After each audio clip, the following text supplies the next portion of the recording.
तो हेलो दोस्तों, नमस्कार। कैसे हैं आप सब? आई होप कि आप सब अच्छे होंगे। तो दोस्तों, आज इस वीडियो में बात करने वाले हैं विदेश जाने के लिए हेल्पर का इंटरव्यू में क्या क्या क्वेश्चन किया जाता है और क्या क्या प्रैक्टिकल होता है।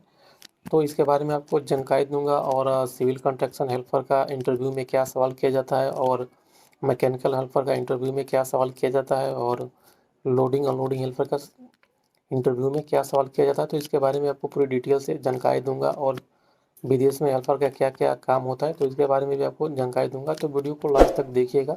और चैनल पे नया तो चैनल को सब्सक्राइब कर लीजिएगा और बेल आइकन को प्रेस कर दीजिएगा ताकि आपको ऐसे ही इन्फॉर्मेटिव वीडियो मिलता रहेगा। तो चलिए वीडियो को स्टार्ट करते हैं।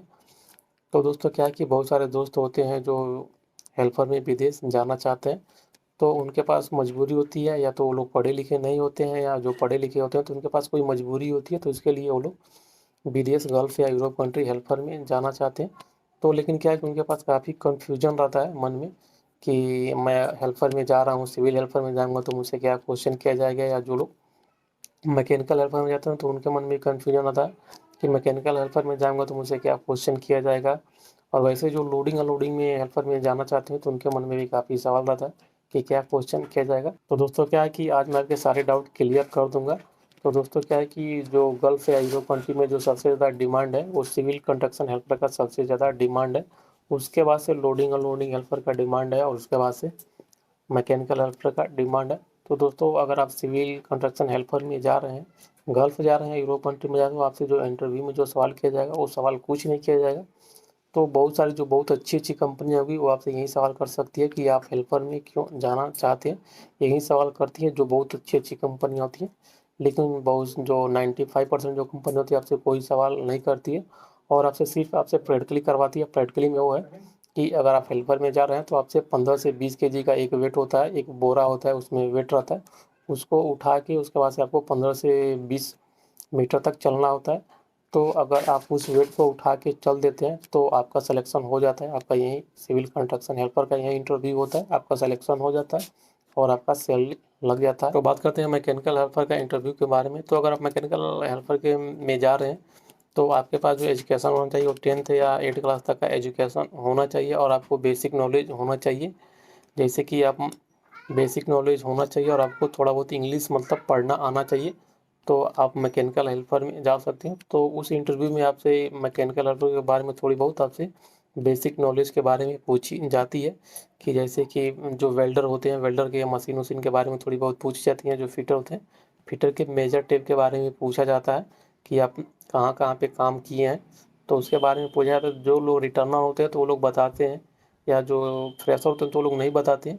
तो क्या होता है कि जो लोग बताते हैं बेसिक नॉलेज के बारे में बताते हैं, जैसे कि बहुत सारे जो लोग होते हैं जो इंडिया में भी काम किए रहते हैं मैकेनिकल फील्ड में। मैकेनिकल फील्ड का मतलब कि ऑयल एंड गैस में जो भी कंपनियां काम कराती है वो मैकेनिकल में आती है। तो जो भी ऑयल एंड गैस प्रोजेक्ट में काम करते हैं या पावर प्लांट में काम करते हैं तो उनको थोड़ी बहुत नॉलेज होती है, तो वो लोग बता देते हैं ग्राइंडिंग मशीन के बारे में, वेल्डिंग मशीन के बारे में, या मेजरिंग टेप के बारे में बता देते हैं। तो उनका भी सिलेक्शन होता है। और जो लोग फ्रेशर होते हैं तो उनका भी सिलेक्शन होता है। लेकिन क्या होता है, जो जो लोग बेसिक नॉलेज बताते हैं तो उनका थोड़ा सैलरी ज़्यादा मिलता है, और जो लोग नहीं बता पाते हैं तो थोड़ी उनकी सैलरी कम मिलती है। ये डिफरेंस होता है। उनका भी मैकेनिकल हेल्पर में सिलेक्शन दोनों का हो जाता है। जो फ्रेशर होते हैं उनका भी होता है, और जो एक्सपीरियंस वाले होते हैं जो इंडिया में कहीं पे काम किए होते हैं उनको थोड़ा बहुत नॉलेज होता है तो उनका भी सिलेक्शन हो जाता है। तो इस तरीके से मैकेनिकल हेल्पर का सिलेक्शन होता है। लेकिन दोस्तों, क्या होता है कि अगर आप मैकेनिकल हेल्पर में जाते हैं, अगर वहाँ पे मेहनत करके काम सीख लेते हैं वेल्डर का या फिटर का, तो आपके लिए बेस्ट रहता है, क्योंकि आप दूसरी कंपनी में जाते हैं तो आपकी सैलरी भी बहुत अच्छी लग जाती है और आप अच्छा पैसा कमा लेते हैं। तो मैकेनिकल हेल्पर में जाने का यही फ़ायदे हैं। तो उसके बाद से बात करते हैं कि लोडिंग और लोडिंग हेल्पर का इंटरव्यू के बारे में। तो दोस्तों, लोडिंग और लोडिंग हेल्पर का जो इंटरव्यू होता है उसमें कोई क्वेश्चन नहीं किया जाता है। सिर्फ आपसे जो वेट होता है वो वेट लिफ्टिंग करना होता है। मतलब कि जैसे 15 से 20 केजी का वेट होता है, उसको उठा के आपको 15 से 20 मीटर चलना होता है। अगर आप 15 से 20 मीटर चल लेते हैं उस वेट को उठा के तो आपका सिलेक्शन हो जाता है और आपका सैलरी लग जाता है। तो दोस्तों, यही इंटरव्यू होता है, चाहे आप सिविल हेल्पर में जाएँ या आप मैकेनिकल हेल्पर में जाएँ या आप लोडिंग अनलोडिंग हेल्पर में जाए, तो आपका यही इंटरव्यू होता है। तो दोस्तों, उम्मीद है कि आपको समझ में आ गया होगा कि हेल्पर का इंटरव्यू कैसे होता है।